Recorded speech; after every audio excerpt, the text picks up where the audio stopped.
ચાતુર્માસ પછી અલકાપુરી જૈન સંઘમાં છેલ્લું વ્યાખ્યાન યોજાયું, જેમાં આચાર્ય રાજરત્ન સુરી મહારાજે પાંચમની વિશેષતા બતાવી હતી। અલકાપુરી જૈન સંઘમાં સમૂહ સામાયિકનો કાર્યક્રમ યોજાયો, જેમાં 700થી વધુ લોકો જોડાયા હતા। જૈન અગ્રણી દીપક શાહે જણાવ્યું હતું કે આજે ચાતુર્માસ પછીનું અલકાપુરી જૈન સંઘમાં છેલ્લું વ્યાખ્યાન યોજાયું હતું। આચાર્ય રાજરત્ન સુરી મહારાજે છેલ્લું વ્યાખ્યાન આપતા પાંચમની મહત્વતા બતાવી હતી। શ્રાવકે જીવનમાં ઉતારવાની હિત દીક્ષા રૂપે પરોપકારી, પ્રામાણિકતા, પાપ ભિરૂપતા, પ્રભુ ભક્તિ અને પરિણીતિ રાખવા ઉપર ભાર મૂક્યો હતો। ત્યારબાદ આચાર્ય રશ્મિરત્ન સુરી મહારાજે 46માં સંયમ જીવનના ગુણાનુવાદ કરતા જણાવ્યું કે આચાર્ય રાજરત્ન સુરી મહારાજમાં જે ગુણોના દર્શન થાય છે તે અહિરિતની દેશના, સિદ્ધિની સ્થિરતા, આચાર્યના નેતા, ઉપાધ્યાયના વાંચના અને સાધુની અપ્રપત્તા મુખ્ય છે। દરમિયાન અલકાપુરી જૈન સંઘના પ્રમુખ CA હિંમતભાઈ શાહે જણાવ્યું કે આવતીકાલે સવારે 5 વાગે સંઘના બધા સભ્યો મોટી સંખ્યામાં પધારે અને ગુરુદેવને વિદાય આપે। વધુમાં અલકાપુરી જૈન સંઘના ટ્રસ્ટી જયેન્દ્રભાઈ શાહે કહ્યું હતું કે આવતીકાલે વડોદરાથી ડભોઈ છરી પાલિત પદયાત્રા સંઘ ગાય સર્કલ અકોટા શંખેશ્વર પાર્શ્વનાથ ભગવાનના દર્શન કરી નીકળશે, જે 21મી ડિસેમ્બરે ડભોઈ પહોંચશે, જ્યાં ડભોઈના ધારાસભ્ય શૈલેષભાઈ મહેતા દ્વારા તેમનું સ્વાગત કરાશે।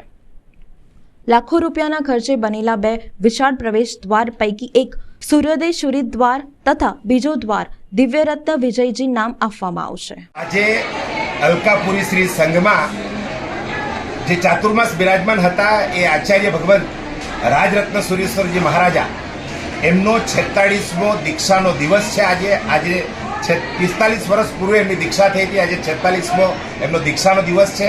અલકાપુરી શ્રી સંઘમાં આજે સમૂહ સામાયિક રાખ્યું છે। આખા વડોદરા શહેરના બધા સંઘોમાંથી લોકો પધાર્યા છે। આપણે ગુરુદેવને પૂછીએ આજનો સામાયિક એનું શું મહત્વ અને આવતીકાલે સવારે જે અહીંયાથી પદયાત્રા નીકળવાની છે છરીપાલિત સંઘ, એના વિશે ગુરુદેવ આપણે કહો। અલકાપુરી જૈન સંઘમાં અને વડોદરાના 14 ક્ષેત્રોમાં અમારા સાધુ સાધ્વી ભગવંતોના જે ચાતુર્માસ થયા અને 457 માસિક સમન, 1400થી વધારે 28 વગેરે અનુષ્ઠાનો થયા, એની એક કલગી રૂપે આજે અંતિમ દિવસ અને અંતિમ દિવસે તમામ ભાગ્યવાનોને એક બોધ મળે વિશિષ્ટ સામાયિક સાથેનું પ્રવચન અત્યારે યોજવામાં આવ્યું છે। લગભગ 700 જેટલા આરાધકો આજે સામાયિકમાં રહીને પ્રવચનનું શ્રવણ કરશે। છેલ્લો સંદેશ એ આજના દિવસે આપવામાં આવશે। એની સાથે સાથે યોગાનુયોગ આજે અમારા 46માં સંયમ જીવનના પ્રવેશનો મંગલમય દિવસ છે। 45 વર્ષ સુધી ગુરુ ભગવંતોની કૃપાથી જે સંયમ ધર્મની આરાધના થઈ એ આરાધના નિરાબાદ આગળ વધે એવી એક શુભ ભાવના પણ સંઘ લઈને બેઠો છે અને એના કારણે પણ આજનું અનુષ્ઠાન આયોજિત કરવામાં આવ્યું છે। એટલે આજના 2 કારણો, અંતિમ પ્રવચન અને 46માં સંયમ વર્ષમાં પ્રવેશ। આવતીકાલે સવારે અમારો અહીંથી વિહાર થશે। લગભગ 580 આરાધકો, કેટલાય શ્રાવક શ્રાવિકાઓ અને 80 જેવા સાધુ સાધ્વી સાથે અમારા સંઘનું પ્રસ્થાન 1100-1200 જેટલા ભાવિકો સહિત આવતીકાલે સવારે થશે।